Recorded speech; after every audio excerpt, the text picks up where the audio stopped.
Welcome to రాంబుర్రా talk show.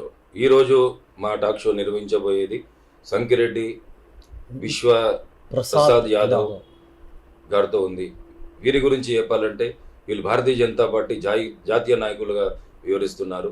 అటు ఆంధ్రప్రదేశ్లో కూడా చురుగ్గా పాల్గొంటున్నారు భారతీయ జనతా పార్టీ కార్యక్రమాల్లో, ఇటు తెలంగాణలో కూడా చురుగ్గా పాల్గొంటున్నారు. వీరితో అనేక అంశాల మీద మేము చర్చించబోతున్నాము. నమస్కారం సార్. బాగున్నారా సార్? ఓకేనండి. ముందుగా మీ గురించి కొద్దిగా పరిచయం మా వీక్షకుల కోసం తెలియజేస్తారా? నా పేరు సంకిరెడ్డి విశ్వప్రసాద్ యాదవ్. నేను advocate, journalist and BJP national leader. So అయితే ఇప్పుడున్న రాజకీయాలు, వాటి భవిష్యత్తు, మా పార్టీ భారతీయ జనతా పార్టీ భవిష్యత్తు గురించి నేను మీకు తెలియజేయాలనేది నా ఆకాంక్ష. ఓకే సార్, ముందుగా మనం తెలంగాణ నుండి ప్రారంభిస్తాము. ఇప్పుడు ప్రధానంగా ఈ బీఆర్ఎస్ పార్టీలో అవినీతి కుంభకోణాల కోసం కాకుండా ఇప్పుడు ఈ మధ్య కాలంలో ఈ రెండు మూడు రోజుల్లో హైలైట్ ఇష్యూస్, ప్రధాన హైలైట్ ఇష్యూ లిక్కర్ మాఫియాది ఉంది. ఈ లిక్కర్ మాఫియాలో ఆంధ్రప్రదేశ్ చెందినటువంటి liquor వ్యాపారస్తులైన Magunta MP, YCP MP Magunta సుబ్బారాం Reddy, Magunta వాళ్ళ తనయుని అరెస్ట్ చేయడం జరిగింది. మరి దాని మీద మీ అభిప్రాయము? దీని తర్వాత నెక్స్ట్ టార్గెట్ కవిత అరెస్ట్ అయి ఉంటుందా? అవునండి. ఏ రకంగా ఎట్లుంటుంది, ఎట్లా చూస్తున్నారు? కంపల్సరీ ఈ మాఫియాకంతా, ఈ లిక్కర్ మాఫియాకి బాస్ వచ్చి కల్వకుంట కవిత గారు. డెఫినెట్గా ఒక 15 days లోపల సిబిఐ వాళ్ళు అరెస్ట్ చేస్తారని నేను అనుకుంటున్నా. ఎందుకంటే వాళ్ళు ఒక రూఢినెస్తో ముందుకెళ్తున్నారు. బీఆర్ఎస్ పార్టీ ఒక అహంకారితపూరితంగా ఎవరు లేదు, మాదే ఈ స్టేట్, మాది, మా ఇష్టం, మేము విచ్చలవిడిగా ఏదైనా చేస్తాం, ప్రజలంతా వినాల్సిందే, లైక్ టెర్రరిస్ట్ లాగా ఒక్కో టైంలో ఆ విధంగా వాళ్ళ చర్యలు ఉంటున్నాయి. కాబట్టి ఇది ప్రజాస్వామ్య ప్రభుత్వంలో చాలా కష్టం. ఇట్లాంటివన్నీ ఎంతోమంది వెళ్ళిపోయారు. వీళ్ళు కూడా త్వరలో ఒక రాజకీయ సమాధి అయిపోయేది డెఫినెట్గా జరుగుతుందంటే ప్రజా పరిపాలన వస్తుంది. బీజేపీ పార్టీ ఇప్పుడు వచ్చే ఎలక్షన్లో బీజేపీ పార్టీ 90 సీట్ల మెజార్టీతో తెలంగాణలో గెలుస్తుంది. దాంట్లో ఎట్లా అంటున్నారు సార్ మీరు? 90 సీట్లు భారతీయ జనతా పార్టీ గెలవగలుగుతాను ఎట్లా మీరు ధీమా వ్యక్తం చేస్తున్నారు? సో మాకు ఇక్కడ 7.5% ఓటు శాతం తక్కువ ఉందండి. దానికి మేము టీడీపీ అలవెన్స్తో ముందుకెళ్ళాలనేది నా ఆకాంక్ష. ఆల్రెడీ నేను ప్రైమ్ మినిస్టర్ గారికి ఒక రిపోర్ట్ కూడా పంపాను. అది ఓకే అయితే బీజేపీ ప్లస్ టీడీపీ అలయన్స్తో ముందుకెళ్తాము. ఆటోమేటిక్గా 90 సీట్లు మేము తీసుకురాగలము. ఇక్కడ మేము గవర్నమెంట్ ఫామ్ చేస్తామని నాకు నమ్మకం ఉంది. కానీ ఇప్పుడు ఈ రాష్ట్ర అధ్యక్షులు బండి సంజయ్ కుమార్ గారు కానీ లేదా అధిష్టానం నుండి కానీ ఈ రకమైన సంకేతాలు అయితే పొత్తుల మీద అయితే ఇంతవరకు ఏ రకంగా కూడా మనకు సంకేతాలు అనేది రాలేదు. ఒకటి. రెండోది వచ్చేసి గతంలో కూడా టీడీపీతో భారతీయ జనతా పార్టీ పొత్తు పెట్టుకున్న సందర్భాలలో ఎక్కువ శాతం టీడీపీ ఉమ్మడి రాష్ట్రంలో నష్టపోయిన సందర్భాలు ఉన్నాయి. మరి ఇప్పుడు ఎలాంటి అలయన్స్ లేకుండా భారతీయ జనతా పార్టీ అధికారం హస్తగతం చేసుకుంటుందని పార్టీ శ్రేణులు, ముఖ్యంగా బండి సంజయ్, అమిత్ షా గారు ధీమా వ్యక్తం చేస్తున్నారు. లేకుంటే మన తరుణ్ చుగ్ గారు కానీ, మరి వారి అభిప్రాయాలకు భిన్నంగా మీరు టీడీపీ అలయన్స్ ఉంటేనే బాగుంటుందని అంటున్నారు. అది ఎట్లా సాధ్యమవుతుంది? మరి అది ఏ విధంగా అంటే, ఇప్పుడు మా బీజేపీ పార్టీలో కొన్ని చోట్ల కార్యకర్తలు వాళ్ళు చేసే ప్రయత్నాలను బలంగా ఉన్నప్పుడు కూడా వేరే పార్టీ నుంచి డంప్ చేసుకుంటున్నాం మేము. అది మాకు కొంచెము ప్రాబ్లం ఇది. బట్ హైకమాండ్ నిర్ణయాన్ని కూడా మేము కూడా స్వీకరిస్తాం కాబట్టి అది నడుస్తూ ఉంటుంది. బట్ గ్రౌండ్ లెవెల్లో మేము లేము. ఎవరు చెప్పినా కూడా బండి సంజయ్ గారు కూడా ఎగరెస్ట్ మాట్లాడరు. వీటికి ఇప్పుడు అవసరం అన్నప్పుడు ఓకే అంటారు. బట్ వారి వరకు ఇంకా సెంట్రల్ నుంచి ఏం ఆదేశాలు రాలేదు. బట్ త్వరలో వస్తాయి. త్వరలో అలయన్స్ గురించి అక్కడ వాళ్ళు డిసైడ్ చేస్తారు. నడ్డా గారు డిసైడ్ చేసినప్పుడు ఆటోమేటిక్గా. సార్ ఇక్కడ మన తెలంగాణలో అంటున్నారా, ఏపీలో అంటున్నారు? ఏపీ విషయం నేను మాట్లాడతలేను సార్. ప్రస్తుతం తెలంగాణ బీజేపీ 90 సీట్స్. తెలంగాణలో భారతీయ జనతా పార్టీ దూకుడు పెంచాలన్నట్టు నిన్న అమిత్ షా గారు కూడా మన ఈ పోలీస్ అకాడమీకి రావడం జరిగింది కదా. అక్కడ కూడా వాళ్ళు దూకుడు పెంచవలసిందే అని ఒక సందేశం ఇచ్చారు. అలాగే ఇప్పుడు ఇక్కడ మన్నెగూడలో, సాగర్ హైవే మన్నెగూడలో కూడా 9,000 కార్నర్స్ మీటింగ్ రాష్ట్ర వ్యాప్తంగా 10 రోజుల్లో 10వ తారీఖు నుండి 30 తారీఖు లోపల కూడా పూర్తి చేయాలని చెప్పి భారతీయ జనతా పార్టీ అధ్యక్షులైన బండి సంజయ్ కుమార్ గారు పిలుపునిచ్చారు. మరి ఇది ఎట్లా చూస్తారు మీరు? ఈ కార్నర్స్ మీటింగ్ ద్వారా భారతీయ జనతా పార్టీకి గ్రౌండ్ లెవెల్లో ఏమన్నా బేస్ ఏర్పాటయ్యే అవకాశాలు ఉన్నాయా? వీటి ద్వారానే గ్రౌండ్ లెవెల్ ఏర్పాటు చేస్తాము. పిలిపి లాస్ట్ స్టేజ్లో కొంత పర్సెంటేజ్ తగ్గుతుంది. అనాలిసిస్ డిఫరెంట్ ఉంటాయి. ఇప్పుడు ఉదాహరణకు పార్టీలో ఈ సభలకు వచ్చిన వాళ్ళంతా కూడా ఓటేస్తారని గ్యారంటీ లేదు. అది చాలామంది గమనించాలా. ఇప్పుడు అక్కడ ఏపీలో జనసేన పార్టీకి అందరూ ఆయన సినిమా యాక్టర్ గారు కాబట్టి వస్తారు, బట్ వాళ్ళంతా ఓటేస్తారని వాళ్ళకి గ్యారెంటీ లేదు. సో ఇక్కడ ఏమంటే విలేజెస్లో కొంత ప్రాబ్లం ఉంది. దాన్ని మనం గ్రౌండ్ లెవెల్కి తీసుకురావాలంటే మనము ఏం చేశామనేది చూస్తే, ఇంతకుముందు మన బీజేపీ పార్టీ పెద్ద ఇక్కడ లేదు కదా. ఇప్పుడు నరేంద్ర మోడీ గారి సంస్కరణలు ఇక్కడ వస్తున్నాయి కాబట్టి మనం అక్కడి నుంచి అన్ని డబ్బు పంపుతున్నాము, రాయితీలు ఇస్తున్నాము. ఇక్కడ పరిపాలన స్టేట్ గవర్నమెంట్ నడుస్తుంది. అయితే స్టేట్ గవర్నమెంట్ మోడీ గారు ఇచ్చారని చెప్తలేరు, వీళ్ళే సొంతంగా ఇస్తున్నామంటూ ప్రకటించుకున్నారు. అది వాళ్ళ ఇష్టం, అది వాళ్ళ విజ్ఞతకే వదిలేస్తాం మేము. ఇప్పుడు ఇందాక మీరు అన్నారు కదా సార్, సభలకు వచ్చిన వాళ్ళంతా ఓట్ల రూపంలో మారరు. వెదర్ నరేంద్ర మోడీ గారు కానీ, అమిత్ షా గారు కానీ స్టేట్ మీటింగ్స్ పెట్టినా కూడా భారీ ఎత్తున జన సమీకరణ భారతీయ జనతా పార్టీకి జరుగుతుంది, లేదా బీఆర్ఎస్కి జరుగుతుంది, కాంగ్రెస్కి జరుగుతుంది. అయితే బీఆర్ఎస్ కాంగ్రెస్కి అనేది ఓపెన్ టాక్ ఏంటంటే 500, 300 ఇచ్చి ప్రజలను సమకూర్చుకుంటున్నారు అనేది ఒక అపవాద టీవీలలో చూస్తున్నాము. దానికి భిన్నంగా ఏమన్నా భారతీయ జనతా పార్టీ ఉన్నదా? లేకపోతే భారతీయ జనతా పార్టీ కూడా 300, 500 మనుషులు పట్టుకొచ్చే కార్యక్రమం, బహిరంగ సభలు విజయవంతం చేస్తున్నది ఇక్కడ? లేదండి, మేము ఎవరికి ₹1 ఇవ్వము, అలాంటి వాటికి ఎంటర్టైన్ చేయము. మాకు నరేంద్ర మోడీ గారి సంస్కరణే మాకు అదే ₹1,00,000. ఒక ఓటుకు ₹1,00,000 ఎట్లా అంటామో ఆ టైప్లో ఆయన చేసే మంచి పనుల వలన చదువు వచ్చిన వాళ్ళు, చదువు రాని వాళ్ళు కూడా ఈసారి నరేంద్ర మోడీ గారికి ఓటు వేయాలనేది ఒక కుతూహలంతో ఉన్నారు. ఆ దిశగా మేము ముందుకెళ్తాం. ఎందుకంటే ప్రజల కోసం మేము పనిచేస్తున్నాం కాబట్టి ప్రజలు ఖచ్చితంగా మాకు ఓటేస్తారు, నరేంద్ర మోడీ గారికి ఓటేస్తారు. ఆ విధంగా ముందుకెళ్తాం కాబట్టి డెఫినెట్గా మేము 90 సీట్స్ తీసుకొని గవర్నమెంట్ ఫామ్ చేస్తాం. ఇప్పుడు ముఖ్యంగా ఒకటి ఈ తెలంగాణకు సంబంధించి అడిగిన తర్వాత మనం ఆంధ్రాకి వెళ్దాం సార్. ఇప్పుడు టిఆర్ఎస్ తెలంగాణ రాష్ట్ర సమితి అంటే నిధులు నియామకాలు నీరు అనే అంశం మీద తెలంగాణ అస్తిత్వం కోసం పోరాటం చేసింది. ఈరోజు మరి బీఆర్ఎస్గా ఆయన పార్టీని మార్చుకొని దేశవ్యాప్తంగా ఏదో రోల్ మోడల్ తెలంగాణలో సాధించింది ఏముందనేది వాళ్ళకి తెలియాలి. తెలంగాణలో సాధించింది ఏముందనేది రాజకీయ విశ్లేషకులు ఇక్కడ చూసినప్పుడు అనేక రంగాలలో ఇప్పుడు వాళ్ళు మేనిఫెస్టోలో పెట్టినటువంటివి నిధులు నియామకాలు నీళ్లు, ఈ మూడింటినైతే వాళ్ళు గాల్లో వదిలేసేసి మేనిఫెస్టోలో లేనటువంటి అంశాలను ఇవన్నీ రకరకాల ఈ బంధువులు, ఆ బంధు, ఈ బంధు, అవి ఇవన్నీ తీసుకొచ్చి వాళ్ళు ఏదో ప్రజా సంక్షేమం మేము ఉద్ధరించేసాము అన్నట్టుగా అంటున్నారు. ఈరోజు తెలంగాణలో చూసుకున్నప్పుడు ముఖ్యంగా ప్రభుత్వానికి వచ్చే ఆదాయం లిక్కర్ అయినప్పుడు దీని మీద అయితే ఈ రాష్ట్ర ప్రభుత్వము తీవ్రంగా ఎంత దారుణంగా ఉందంటే పరిస్థితులలో క్షేత్రస్థాయిలలో మేము తిరిగినప్పుడు కూడా ఈ వైన్స్లను ఒక పక్క పెంచడము, బార్లను పెంచడము, గంటలను పెంచడము, అదే కాకుండా ప్రతి గ్రామంలో 8 నుండి 10 లక్షల రూపాయలు అధికారికంగా బెల్ట్ షాపులు నిర్వహిస్తున్నారు. మరి ఎక్సైజ్ డిపార్ట్మెంట్ వాళ్ళు, పోలీసు వాళ్ళు మామూళ్లకు కక్కుర్తి పడిపోయి వాళ్ళు ఈ మద్యం అమ్మకాలను ప్రోత్సహిస్తున్నారు. దాని మీద మీరేమంటారు?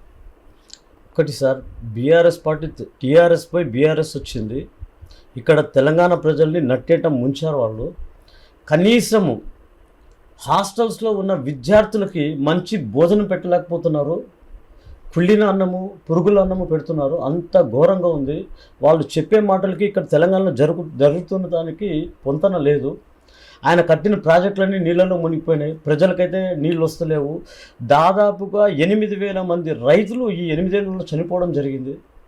విద్యార్థులు ఎంతోమంది చనిపోవడం జరిగింది. ఇవన్నీ కూడా ఈ టీఆర్ఎస్ బీఆర్ఎస్ వాళ్ళ అక్రమాల వల్ల ఇవన్నీ జరిగాయి. ప్రజలు చాలా నష్టపోయారు. ఇప్పుడు ప్రజలందరూ కూడా నరేంద్ర మోడీ వైపే చూస్తున్నారు. డెఫినెట్గా ఇప్పుడు వచ్చే ఎలక్షన్లో బీజేపీ 90 సీట్స్తో విజయం సాధించి ఒక చెంపపెట్టులాగా బీఆర్ఎస్కి మేము తెలియజేస్తాము. ఇక్కడ అందరినీ ముంచి ఇప్పుడు సెంట్రల్కి పోయి అక్కడ ఏం చేస్తారండి? ఇక్కడే ఎవరికి ఏం లేదు, అందరూ నిరాశతో చాలా ఇబ్బంది పడుతున్నారు. సెంట్రల్కి పోతే అసలు ఆయనకు ఒక సీటు కూడా రాదు. ఇక్కడ ఉన్న సీట్లు కూడా పోతాయి. ఇప్పుడు ఉన్న సీట్లు కూడా, తెలంగాణలో ఉన్న సీట్లు కూడా పోతాయి. అదే అతి తెలివిదాన్ని. ఇక్కడ ప్రజలంతా మభ్యపెట్టి వాళ్ళ జీవితాలను నాశనం చేసి ఆ ధరణి పోర్టల్ పెట్టారు. ఆ ధరణి పోర్టల్ ఎవరి ఆశని ఎవరైనా కబ్జా చేయొచ్చు. ఆ విధంగా ధరణి పోర్టల్ పెట్టుకున్నారు. ఇష్టానుసారం భూములని, ఇంతకుముందు ఆంధ్ర వాళ్ళు మన తెలంగాణ భూములు అమ్మారని ఒక నినాదం తెచ్చాడు. ఆంధ్ర వాళ్ళు ఎవరు అమ్మారో తెలియదు, కానీ ఇప్పుడైతే కేసీఆర్ గారు మొత్తం తెలంగాణ ప్రజల భూములని అమ్మేస్తున్నారు. ధరణి పోర్టల్ పెట్టి అన్ని కూడా మిస్మేనేజ్మెంట్ చేసి దాంట్లో అంత నాశనం చేస్తున్నాడు తెలంగాణని. ఈయన పోయి సెంట్రల్ పోయి ఉద్ధరించేది ఏం లేదు, ఊరికే డబ్బులు ఖర్చు పెట్టుకోవడం తప్ప. ఇక్కడ కొల్లగట్టిన ఒక 56,000 కోట్ల రూపాయలు కొల్లగొట్టాడు ఆయన తెలంగాణ ప్రజలవి. అవన్నీ అక్కడ ఖర్చు పెట్టుకుంటా ఇష్టానుసారం చేస్తున్నాడు. కొడుకు మాటకు ముందు దావోస్కి వెళ్తాడు. ఆ దావోస్లో ఏం పని ఉందో మనకు తెలియదు. అక్కడ ఉన్న బ్యాంకులను ఒకసారి ఎంక్వైరీ చేస్తేనే తెలుస్తుంది ఆయన గురించి, కేటీఆర్ గురించి అని నేను మీకు తెలియజేస్తాను. మరి కేంద్ర ప్రభుత్వం ఆల్రెడీ భారతీయ జనతా పార్టీదే ఉంది కదా, దీని మీద మౌనం ఎందుకు? మరి ఏదైనా కూడా చట్టరీత్యా మాఫియాలో ఇంత చురుకుగా అయితే దర్యాప్తు సంస్థ సిబిఐ చేస్తుందో, అది కేంద్ర ప్రభుత్వానికి సంబంధం లేకుండా పరోక్షంగా విపక్షాలు అయితే సిబిఐ, ఈడీలు ఇవన్నీ, ఐటీలు అన్నీ కేంద్ర ప్రభుత్వ ఆధీనంలోనే పనిచేస్తాయి అన్నట్టుగా అంటుంటారు. దీని మీద మీ అభిప్రాయం? మరి అయితే ఇక్కడ ఏమైందంటే, మన కేసీఆర్ గారు తెలంగాణలోకి సిబిఐ వాళ్ళు ఎంట్రీ లేదనేసి ఒక జీవో తెచ్చారు. తెచ్చిన తర్వాత ఢిల్లీ జీవో తెచ్చినా కూడా లిక్కర్ మాఫియా కేసు అనేది ఢిల్లీలో రిజిస్టర్ అయింది కాబట్టి దానివల్ల రావాల్సి వస్తుంది. రెండోది ఎమ్మెల్యే కొనుగోలు వ్యవహారం కూడా హైకోర్టు ఆదేశించింది కాబట్టి వీళ్ళ జీవో అనేది అక్కడ వస్తుంది. అది వస్తుంది కాబట్టి డెఫినెట్గా కల్వకుంట్ల కవిత గారు డెఫినెట్గా జైలుకి పోవడం తథ్యము. తర్వాత ఆమె ఎన్ని వందల వేల కోట్లు కొల్లగొట్టిందో అవన్నీ కూడా బయటకు వస్తాయి. మళ్ళీ ప్రజలకు మేము అప్పచెప్తాము. ఇది మా బీజేపీ కర్తవ్యం. ఇది డెఫినెట్గా మేము చేస్తాం. ఏదైనా చట్టరీత్యా ముందుకు వెళ్తారు కాబట్టి ఒక రోజు అనేది నెల రోజులు కావచ్చు, బట్ ఇట్ ఈస్ ట్రూ. డెఫినెట్గా will move forward. Okay sir, ఇప్పుడు మనం ఈ రాష్ట్ర రాజకీయాలను పక్కన పెడితే, మీరు గతంలో కూడా అనంతపూర్ ఎంపీగా భారతీయ జనతా పార్టీ అభ్యర్థిగా పోటీ చేశారు. మరి అనంతపూర్ ఎంపీగా మీరు ఇండిపెండెంట్ గా చేశారు. మీరు ఇండిపెండెంట్ గా పోటీ చేసిన అనుభవం ఉంది కాబట్టి, మరి ఇప్పుడు భారతీయ జనతా పార్టీలో ఉన్నారు కాబట్టి ఈసారి మీరు ఎక్కడ నుండి పోటీ చేయాలనుకుంటున్నారు? నేను ఈసారి వీళ్ళు దొరికితే అనంతపూర్ నుంచే పోటీ చేద్దామని, లేదంటే పార్టీకి ఒక సపోర్టివ్ పర్సన్గా వర్క్ చేద్దామనేది ఒకటి, రెండు ఉన్నాయి. ఏదైతే అది పార్టీ అధిష్టానం ఏం చెప్తే దానికి కట్టుబడి ముందుకెళ్తాను. ఇప్పుడు ఆంధ్రప్రదేశ్లో భారతీయ జనతా పార్టీ పరిస్థితి ఎలా ఉంది సార్? ఇప్పుడు ఆంధ్రప్రదేశ్లో భారతీయ జనతా పార్టీ ఎట్లా ఉందంటే, మనం అనుకున్నంత ముందుకేం లేదు. కొంతమంది మా బీజేపీలోనే కొంతమంది వ్యక్తులు వైసీపీకి సపోర్ట్ చేస్తున్నారు ఇండైరెక్ట్గా. దానివల్ల మాకు కొంచెం లాస్ ఉంది. బట్ దాని గురించి చెప్పండి. కార్యకర్తలు, నాయకులే కాకుండా డైరెక్ట్ ప్రధానమంత్రి కూడా జగన్మోహన్ రెడ్డి సర్కార్కి ఏదో రకంగా వాళ్ళు ప్రత్యక్షంగా వాళ్ళ సహాయ సహకారాలను తీసుకుంటున్నారు అనేది వాస్తవమేనంటారా? లేదండి, అది చాలా తప్పండి. అది జనరల్గా ఎట్లుంటుందంటే, ఇప్పుడు సెంట్రల్ గవర్నమెంట్ ఏదో ఈయన తప్పు చేశాడు అనేది రిటర్న్గా ఏదైనా లీగల్గా లేనప్పుడు ఆ సెంట్రల్ గవర్నమెంట్ ఏం పట్టించుకోదు. బట్ అది వచ్చినప్పుడు ఆ టైంలో ఆటోమేటిక్గా ఏదో ఒకటి ఎంక్వైరీ, సిబిఐ ఎంక్వైరీ ఏదో ఒకటి అవుతుంది, అది ముందుకి నడుస్తూ ఉంటాయి. బట్ ఈయన చేసే తప్పులు సెంట్రల్ గవర్నమెంట్ సంబంధం లేదు, మా గౌరవనీయ ప్రధానమంత్రి మోడీ గారికి సంబంధం లేదు. అది ఊహ, ప్రజల ఊహ. జగన్మోహన్ రెడ్డి సర్కారు ప్రధానంగా మనకు చంద్రబాబు నాయుడు రాష్ట్ర విభజన జరిగినప్పుడు అమరావతి రాజధానిగా మొన్నటి వరకు కాదు ఇప్పటి వరకు రగులుతూనే ఉన్నది. అది అమరావతి రాజధాని అనేది ప్రధాన అంశంగా. మరి టీడీపీ గవర్నమెంట్ అప్పుడు అమరావతి రాజధానిగా చేసినట్టుగా అమరావతి రాజధాని డిక్లేర్ చేశారు. దానికి సెంట్రల్ గవర్నమెంట్ కూడా ఆమోదం తెలిపింది. దానికి 2,500 కోట్ల రూపాయలు కూడా వాళ్ళు నిధులు కేటాయించడం జరిగింది. ఎందుకంటే ఈ అంశం, అమరావతి అంశం అనేది హైకోర్టు నుండి సుప్రీంకోర్టు వరకు కూడా వెళ్ళింది కాబట్టి, మొన్న ఈ మధ్య కాలంలోనే సుప్రీంకోర్టు వారి సెంట్రల్ గవర్నమెంట్కి అభిప్రాయం కోరినప్పుడు ఈ అంశం మీద వాళ్ళు మేము అమరావతి రాజధానిగా గుర్తించి 2,500 కోట్ల నిధులు కేటాయించాము, వాళ్ళు 3 రాజధానులు చేసుకుంటప్పుడు రాష్ట్ర ప్రభుత్వం మాకు సంప్రదించలేదు అని అఫిడవిట్ దాఖలు చేసింది సెంట్రల్ గవర్నమెంట్. దీని మీద మీరు ఎట్లా చూస్తారు, ఏమంటారు? యాక్చువల్లీ సార్, ఆంధ్రప్రదేశ్ అనేది శ్రీబాగ్ ఒడంబడిక మీద ఆధారపడి ఉంటుంది. ఆ పద్ధతిలోనే ఈ మోడీ గారు శ్రీబాగ్ ఒడంబడిక అంటే ఏంటి సార్ యాక్చువల్లీ? ఈ శ్రీబాగ్ ఒడంబడిక అంటే 1947లో పెద్ద మనుషుల ఒప్పందం. ఇప్పుడు 1947కి మనం పోయినప్పుడు ఆల్రెడీ రాష్ట్ర విభజన జరిగిపోయింది కదా సార్. అది వేరే, అంటే అక్కడికి ఉన్నది, ఇది అక్కడ దాంట్లో ఉన్నది. దాంట్లో ఏం చేశామంటే ఫస్ట్ రాజధాని మన ఏపీకి ఎక్కడ కర్నూలు, మొదటి రాజధాని హైదరాబాద్ కదండి, కర్నూలు నుంచి మనం ఇక్కడ వచ్చాం. అప్పుడు ఏమైందంటే ఈ ఒడంబడికలో పెద్ద మనుషుల ఒప్పందంలో ఒకవేళ ఆంధ్రాలో రాజధాని పెడితే కర్నూలులో హైకోర్టు పెట్టాలా, లేదంటే కర్నూలులో రాజధాని పెడితే అక్కడ ఆంధ్రాలో హైకోర్టు పెట్టాలా, ఇక్కడ రాజధాని పెడితే అన్నట్టుగా ఒడంబడికలో ఉంది. అది అవన్నీ తుంగలో తొక్కి దాన్ని బీజేపీ పార్టీ అనుసరించి అమరావతిలో రాజధాని పెట్టాలంటే ఓకే, కర్నూలులో హైకోర్టు పెట్టాలనేది చేశారు. బట్ ఇప్పుడు మన గౌరవనీయ ముఖ్యమంత్రి జగన్మోహన్ రెడ్డి గారు ఏం చేస్తున్నారంటే ఆయన ఏదో రియల్ ఎస్టేట్ కోసము వైజాగ్ అంటాడు. ఇప్పుడు వైజాగ్లో తీసిపోయి ఆ కొండలన్నీ అన్నీ నరికేసి అంతా చిందరవందర గందరగోళం. ఆల్రెడీ వైజాగ్ అనేది అది వెల్ ఎస్టాబ్లిష్డ్ ఏరియా. ఈయన పోయి ఆడ డెవలప్ చేసేది ఏముంది? ఈయన చేతనైతే అమరావతి నుంచి ఏమనండి, అన్ని పెండింగ్లో ఉన్నాయి వర్క్లు. పోలవరం కట్టమనండి, అది కట్టడు. వైజాగ్ అంటే వైజాగ్ చుట్టుముట్టు ఉన్నటువంటి గాజువాక దగ్గర కానీ, అనకాపల్లి కానీ, పెందుర్తి కానీ, లంకెలపాలెం కానీ, లేదనుకుంటే విజయనగరం చివరి వరకు కూడా భీమ్లీ బీచ్, విజయనగరం, ఇవన్నీ ఆల్మోస్ట్ మనకు అంతా డెవలప్మెంట్ గానే వెల్ సెటిల్డ్ ఏరియాస్ అవి. ఈయన పోయి అక్కడ చేసేది ఏం లేదు. అక్కడ ఉన్న రియల్ ఎస్టేట్ భూముల్ని దోచుకోవడానికి ఈయన వెళ్ళాడు. వెరీ సింపుల్, నా భాషలో చెప్పేది, అక్కడ దోచుకోవడానికి వెళ్ళాడు. ఆయన ప్రజలకు చేసింది ఏం లేదు. మళ్ళీ ప్రజలకు చేసిందంటే పోలవరం కట్టాలి కదా. ఈయన ఇప్పుడు పోలవరం ఈయన చంద్రబాబు నాయుడు కట్టలేదు, ఈయన జగన్మోహన్ రెడ్డి గారు కడతారని చెప్పి ప్రజలు ఓట్లు వేశారు. ఈయన ఇప్పుడు ఏమంటున్నాడు, చంద్రబాబు నాయుడు మీరు చెప్తాడు ఆయన కట్టలేదని కదా మీకు ఓట్లు వేసింది, మీరు చేయాలి కానీ ఆయన వీళ్ళు ఆయన మీద చెప్తే ఏమొస్తుంది? ఇప్పుడు కట్టారా? లేదు. ఇటు 3 years కంప్లీట్ అయిపోయింది గవర్నమెంట్, ఇంతవరకు ఉలుకులేదు పలుకులేదు. ఆ పైసలన్నీ ఎక్కడ పోతున్నాయో తెలియదు. జాతీయ హోదా వచ్చిందా? జాతీయ హోదా అనేది కరెక్ట్గా లేదు ఇప్పుడు. ఎందుకంటే ఈయన అన్ని తప్పుడు అడుగులు వేస్తున్నాడు. ఈయన ఒక బైలాస్ తయారు చేసి అమరావతి రాజధాని, కర్నూలే హైకోర్టు అనేది తెలియజేస్తే దెన్ ఆటోమేటిక్గా నేను వితిన్ 24 hours పోలవరంకి ఎన్ని నిధులు కావాలో నేను అన్ని ఇప్పించగలను. ఎందుకంటే అది కంప్లైంట్ కూడా నాదే ఉంది. ఇప్పుడు ఆంధ్రప్రదేశ్ బడ్జెట్ విషయానికి తీసుకుంటే ఆంధ్రప్రదేశ్ బడ్జెట్ ఏదైతే ప్రతిపాదిస్తున్నారో దాంట్లో సుమారుగా 55% మేరకు అడ్మినిస్ట్రేషన్ విభాగానికి, అంటే ఖర్చుల రూపంలో 55% నిధులు అడ్మినిస్ట్రేషన్ విభాగం కాదు, సంక్షేమ పథకాలకి డైవర్ట్ అవుతున్నాయి. మిగతా 40% అనేది ఉద్యోగాలు, జీతభత్యాలకు సరిపోతుంది. అక్కడ డెవలప్మెంట్ చేయడానికి ఫండ్సే లేవు కదా సార్. మరి ఎప్పటి వరకు అప్పుల మీద నడుస్తుంది అంటారు? నిన్నగాక మొన్న నరేంద్ర మోడీ గారు కూడా అప్పులతో నడిచే రాష్ట్రాలకు ఒక సూచన కూడా చేయడం జరిగింది.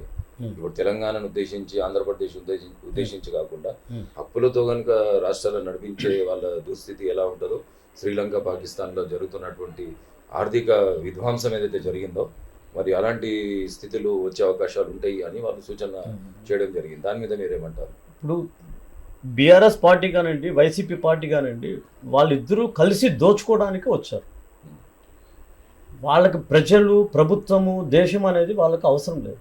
ఎంత దొరికితే అంత దోచుకోవాలి. ఈ విషయంలోనే టీటీడీ, తిరుమల తిరుపతి దేవస్థానంకి సంబంధించిన 1,000 కోట్ల రూపాయలు కూడా కాజేయడానికి తయారయ్యారు. ఇవన్నీ కూడా సీక్రెటే జరుగుతున్నాయి. ఈ విషయం మీద నేను సిబిఐ ఎంక్వైరీ పెట్టమని చెప్పి ఆల్రెడీ ప్రైమ్ మినిస్టర్ ఆఫీస్కి గ్రీవెన్స్కి పంపడం జరిగింది. త్వరలో అది కూడా యాక్టివేట్ అవుతుంది, వచ్చే టైంకి వస్తుంది. ఆయనకి ఎట్లా చెప్పాలో బుద్ధి అట్లా చెప్తారు. వీళ్ళది ప్రజా సంక్షేమాలు ఏం లేదండి. ఏదో అట్లా చెప్పేసి ఒక 50,000 కోట్లకు ఖర్చు పెడితే 50,000 కోట్లు జోబులో వేసుకొని దావోస్కి వెళ్ళడం అనేది నడుస్తున్నది ఈ తెలంగాణ కానీ, ఏపీ కానీ. బట్ మేము అది ప్రొటెక్ట్ చేస్తాము, వాళ్ళపైన చర్యలు తీసుకుంటాము అని మేము తెలియజేస్తున్నాం. ఇప్పుడు ఇంకోటి, మీరు ఆంధ్రప్రదేశ్లో ఆంధ్రప్రదేశ్ భారతీయ జనతా పార్టీ తెలంగాణలో ఉన్నంత చురుకుగా, దూకుడుగా లేదు. ఒకటి వాస్తవం. ఇప్పుడు ఆంధ్రప్రదేశ్ శాఖ, భారతీయ జనతా పార్టీ ఆంధ్రప్రదేశ్ శాఖను తీసుకున్నట్టయితే మరి ఇటు జనసేనతో పొత్తు ఉంటుందన్నట్టుగా అక్కడ పార్టీ శ్రేణులు కోరుకుంటున్నారు. ఇంకా ఈయన జనసేన అధ్యక్షుడు పవన్ కళ్యాణ్ కూడా అటు టీడీపీతో, ఇటు మరి ఈ భారతీయ జనతా పార్టీ ఊగేసిలాడిన మధ్యలో ఇంకా స్పష్టమైనట్టుగా ఎన్నికలకి ఇంకా చాలా సమయం ఉంది కదా అన్నట్టుగా వాళ్ళ అభిప్రాయంగా చెప్తున్నారు. రేపు సమీప భవిష్యత్తులో ఏ పార్టీతో ఆంధ్రప్రదేశ్లో పొత్తులు ఉండే అవకాశాలు ఉంటాయి? ఈ 3 పార్టీలు అలయన్స్ అయ్యే అవకాశాలు ఉన్నాయా, లేకుంటే 2 పార్టీలు అలయన్స్ అయ్యే అవకాశాలు ఉన్నాయా? ఒకటి సార్, ఫస్ట్ మేము జనసేనతో పొట్టు అవసరం లేదు మాకు. ఆల్రెడీ నేను సోము వీర్రాజు గారు కూడా తెలియజేశాను. ఎందుకంటే జనసేన వాళ్ళు ఇక్కడ తెలంగాణలో బీఆర్ఎస్ పార్టీతో పొత్తున్నది, సీక్రెట్గా నడుస్తుంది. మాకు ఇన్ఫర్మేషన్ వచ్చింది నాకు. దానివల్ల నేను వాళ్ళకి చెప్పడం జరిగింది, సెంట్రల్ కూడా పంపడం జరిగింది. మా వాళ్ళు కూడా మొన్న ఏం పట్టించుకోమంటే నేనే ఉన్నాను వాళ్ళతో కలుసున్నా అని ఆయన సినిమా యాక్టర్ చెప్పడం జరిగింది.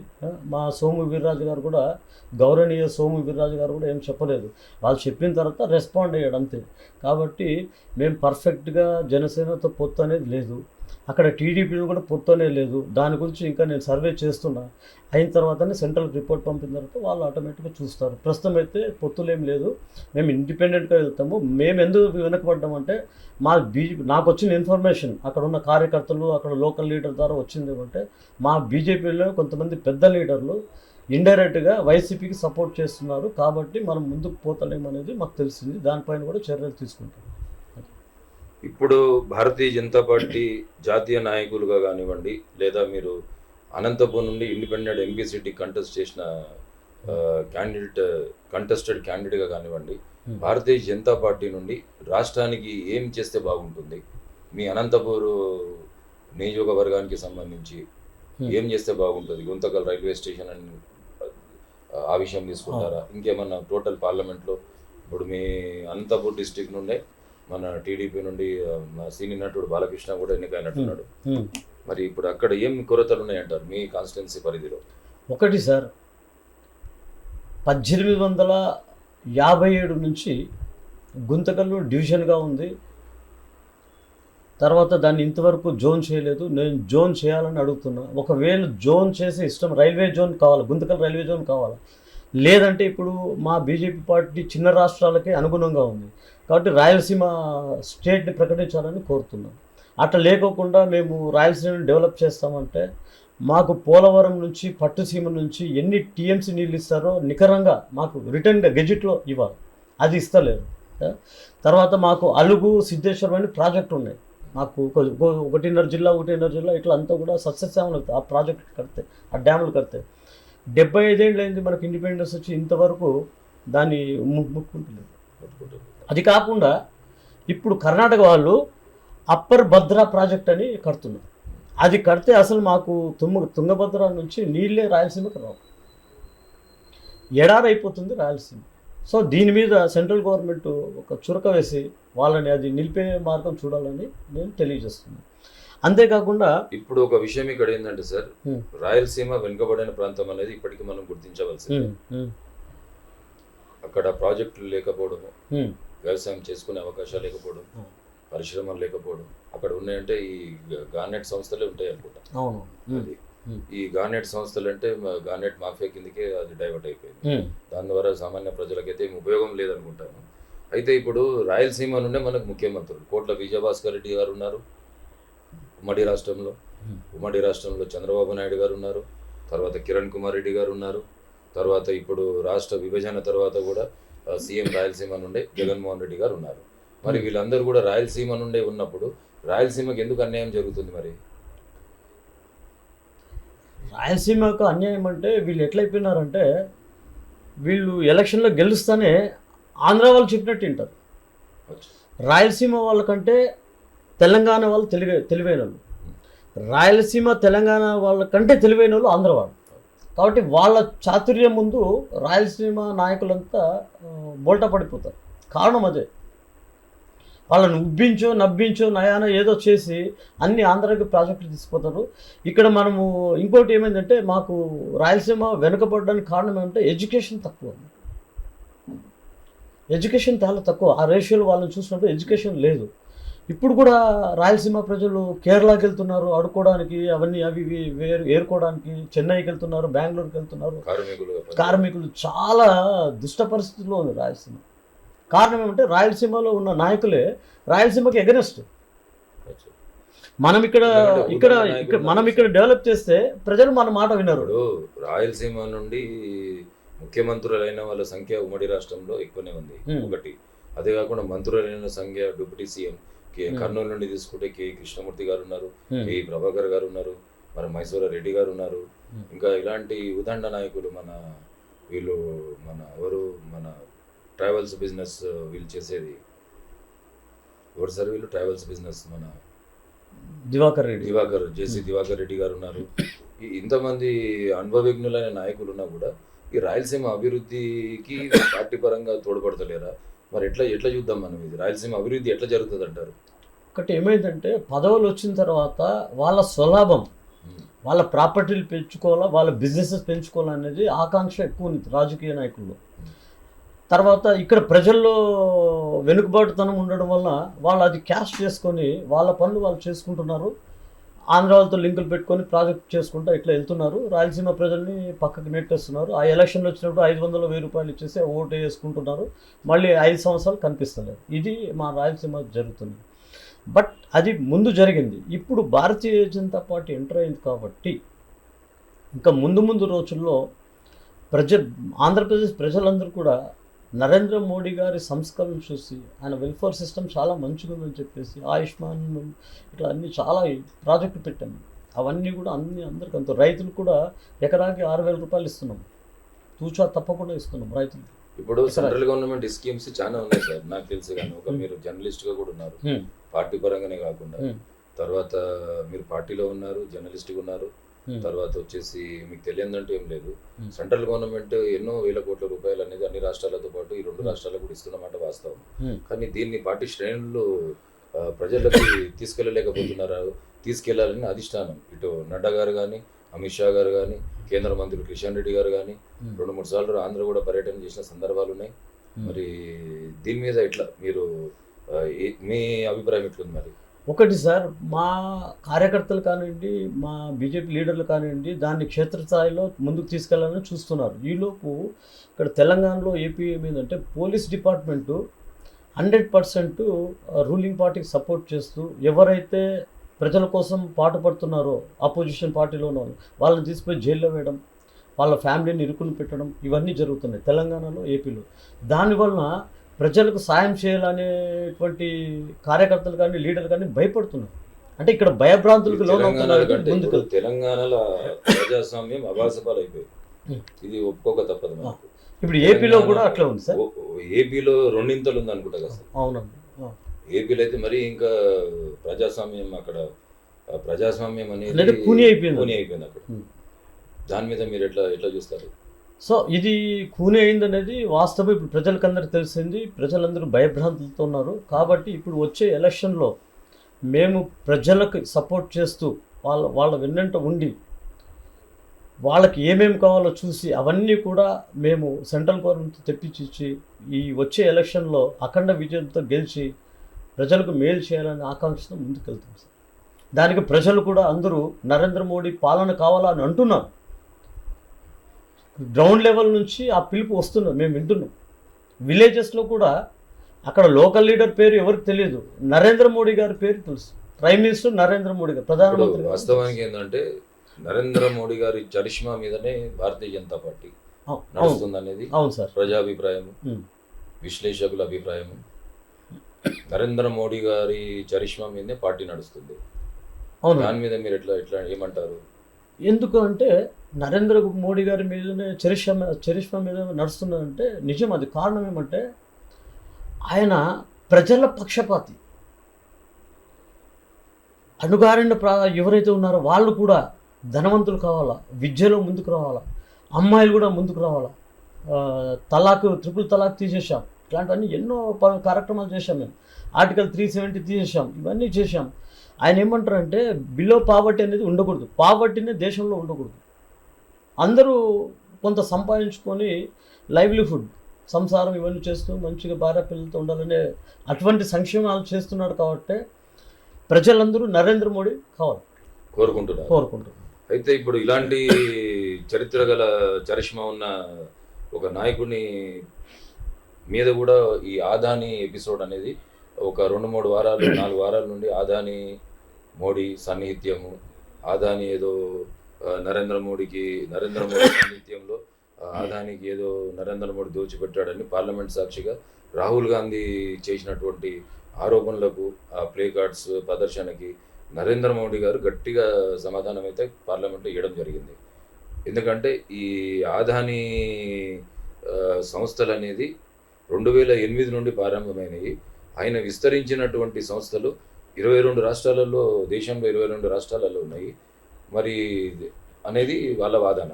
మీరెట్లా అంటారు మరి? First thing sir, Congress party is anti national element party. వాళ్ళు పాకిస్తాన్కి, చైనాకి సపోర్ట్ చేస్తారు, ఇండియన్స్కి సపోర్ట్ చేయరు. దాని పార్టీని పక్కకు పెట్టండి, అది దాన్ని ఎవరు పట్టించుకుంటలేరు కదా పార్టీ, అందుకే ఆ పాతాళంలోకి వెళ్ళిపోయింది ఆ పార్టీ. తర్వాత మీరు ఆదాని గురించి మాట్లాడినప్పుడు, ఆదాని కంపెనీ అనేది that is a private sector. మాది పబ్లిక్ సెక్టర్లో ఉన్న వాటి గురించి మేము మాట్లాడుతాం. ఇప్పుడు దీంట్లో ఎల్ఐసి 36,000 కోట్లు పెట్టుబడి పెట్టింది, ఎస్బీఐ 28,000 కోట్లు పెట్టుబడి పెట్టింది. అవి రెండు పబ్లిక్ సెక్టర్ కంపెనీలు. వాటి గురించి ఎంక్వైరీ కమిషన్ గారు మా నిర్మలా సీతారామన్ గారు వేశారు. దాని గురించి ఆలోచిస్తాం. ఆదాని అనేది ఒక ప్రైవేట్ కంపెనీ.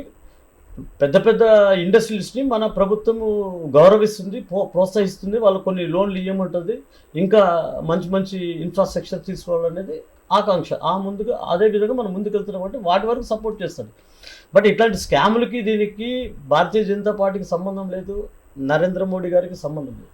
మేము ఓన్లీ వెల్ఫేర్ అంటున్నారు సార్, సంబంధం లేదని మీరు అంటున్నారు. విపక్షాలు లేదా రాజకీయ విశ్లేషకులు ప్రొఫెసర్ నాగేశ్వరరావు గారిని తీసుకున్నా, లేకుంటే తులసి చంద్ లాంటి వాళ్ళని తీసుకున్నా, వీళ్ళు ఏమంటున్నారంటే ఇప్పుడు ఆంధ్రప్రదేశ్లో కూడా కొన్ని పోర్టులు లాభదాయకంగా ఉన్నటువంటివి, కొన్ని విమానాశ్రయాలు ప్రధానంగా ఇక్కడ విమానాశ్రయాలు ప్రైవేటైజేషన్ చేసే సందర్భంగా అక్కడ అనుభవం ఉన్నటువంటి ఆ విమానాశ్రయ రంగంలో అనుభవం ఉన్నటువంటి వాళ్ళకి మాత్రమే 2 సంవత్సరాల అనుభవం ఉన్న వాళ్ళకి విమానాశ్రయాలు కేటాయించాలి అనే ఒక ప్రతిపాదన ఉందంట. అయితే వీళ్ళు లాభదాయకంగా ఉన్నటువంటి ఈ సంస్థలన్నిటిని కూడా, ముఖ్యంగా బాంబే విమానాశ్రయం జీవీకే చేతిలో ఉన్నప్పుడు, జిఎంఆర్ చేతిలో ఉన్నప్పుడు, ఇవన్నీ కూడా ఏకపక్షంగా ఆదానికి అప్పచెప్పారని ఒక తీవ్రమైన ఆరోపణ అనేది వస్తుంది. దాన్ని ఎట్లా చూస్తారు మరి మీరు? అలా కాదండి, జీవీకే జిఎంఆర్ అనేది ఉంది కదా, వాళ్ళు 1000 కోట్ల స్కామ్ చేశారు సార్. దాంతో సిబిఐ ఎంటర్ అయింది. దాన్ని ఇప్పుడు వీళ్ళు ఏం చేస్తున్నారంటే కాంగ్రెస్ పార్టీ వాళ్ళు బీజేపీ మీద తోసేస్తున్నారు. బీజేపీ పార్టీకి ఆ జీవీకేకి సంబంధం లేదు. ఎప్పుడైతే సిబిఐ ఎంక్వైరీ పడినప్పుడు వాళ్ళు అన్నీ సీజ్ చేసిన తర్వాత నెక్స్ట్ ఎవరంటే ఈయన ఆదాని ముందుకు వచ్చాడు, వాళ్ళకి ఇచ్చారు. ఆయన చేస్తున్నాడు. ఆయన రేపొద్దున చెప్తే తప్పు చేస్తే ఆయన కూడా సిబిఐ ఎంక్వైరీ అవుతుంది, జైలుకి వెళ్తాడు.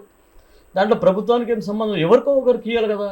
మరి కేసీఆర్ చేస్తారా? చేయమండి, పోర్టు కడతారా? కట్టమనండి, వద్దన్నారు ఎవరన్నా? ఇప్పుడు ఆయన సెక్రటరియట్ కొత్తది కడుతున్నారు, వద్దన్నారా? సెంట్రల్ గవర్నమెంట్ ఏమైనా వద్దని చెప్పిందా? లేదు కదా. పోలవరం డ్యామ్ ఇదే ఇంకా ఇవో డ్యాములు కడుతున్నాడు మన కేసీఆర్ గారు, దాన్ని వద్దని చెప్పారా? లేదు. స్కామ్లే దొరికినప్పుడు ఇప్పుడు తెలంగాణలో ఇప్పుడు ఈ స్కామ్లు ఉన్నాయి కాబట్టి దొరుకుతారు. ఏదో ఒక రోజు సిబిఐ ఎంక్వైరీ పడుతుంది, దొరుకుతారు. దాంట్లో కల్వకుంట్ల కవిత గారు కూడా దొరుకుతారు. సో ఇవన్నీ కూడా చట్టరీత్యా ముందుకెళ్తూ ఉంటాయి. మనం అది ఇట్లా చెప్పేదానికంటే చట్టరీత్యా ముందుకెళ్తాయి. చట్టం తన పని తాను చేసుకుంటూ పోతుంది. ఇప్పుడు ఫైనల్గా ఒక జర్నలిస్ట్గా, ఒక జాతీయ భావాలు, భారతీయ జనతా పార్టీ నాయకులుగా మీరు 2 రాష్ట్రాలను ఉద్దేశించి, దేశాన్ని ఉద్దేశించి కెమెరా చూస్తూ మన భారతీయ జనతా పార్టీ గురించి మీరేం చెప్పాలనుకుంటున్నదో కెమెరా చూస్తూ కొద్దిగా చెప్పండి సార్. వచ్చే parliament election 2024లో Bharatiya Janata party 414 సీట్లు గెలుచుకోబోతుంది. 414 సీట్లు అఖండ విజయంతో గెలుచుకుంటాము. కారణం ఏమంటే నరేంద్ర మోడీ గారు సంస్కరణలు ప్రజల వరకు వెళ్తున్నాయి. ఈ బిలో పావర్టీ వాళ్ళు కూడా వారి సంస్కరణలు వెళ్తున్నాయి కాబట్టి డెఫినెట్గా 414 సీట్లు గెలుచుకుంటాము. జై బీజేపీ, జై నరేంద్ర మోడీ గారు, జై హింద్, జై అఖండ భారత్.